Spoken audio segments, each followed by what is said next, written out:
All right, hello everybody. I just want to give you an update on the deficit negotiations that we've been having for the last several weeks, and I want to wish again everybody a happy 4th of July. Over the July 4th weekend, my team and I had a series of discussions with congressional leaders in both parties. We've made progress, and I believe that greater progress is within sight, but I don't want to fool anybody. We still have to work through some real differences. Now, I've heard reports that there may be some in Congress who want to do just enough to make sure that America avoids defaulting on our debt in the short term, but then wants to kick the can down the road when it comes to solving the larger problem of our deficit. I don't share that view. I don't think the American people here sent us here to avoid tough problems. That's, in fact, what drives them nuts about Washington, when both parties simply take the path of least resistance.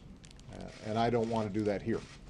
I believe that right now we've got a unique opportunity to do something big, to tackle our deficit in a way that forces our government to live within its means, that puts our economy on a stronger footing for the future, and still allows us to invest in that future. Most of us already agree that to truly solve our deficit problem, we need to find trillions in savings over the next decade, and significantly more in the decades that follow. That's what the Bipartisan Fiscal Commission said. That's the amount that I put forward in the framework I announced a few months ago. That's around the same amount that Republicans have put forward in their own plans. And that's the kind of substantial progress that we should be aiming for here. To get there, I believe we need a balanced approach.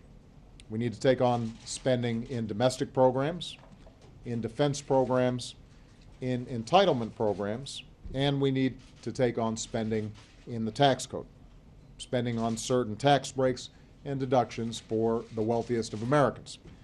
This will require both parties to get out of our comfort zones and both parties to agree on real compromise.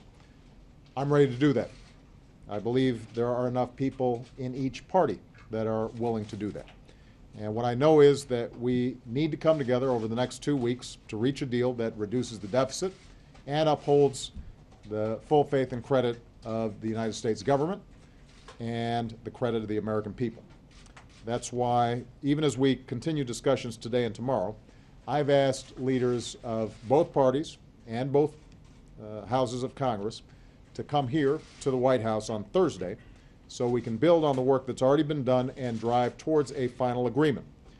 It's my hope that everybody's going to leave their ultimatums at the door, that we'll all leave our political rhetoric at the door, and that we're going to do what's best for our economy and do what's best for our people.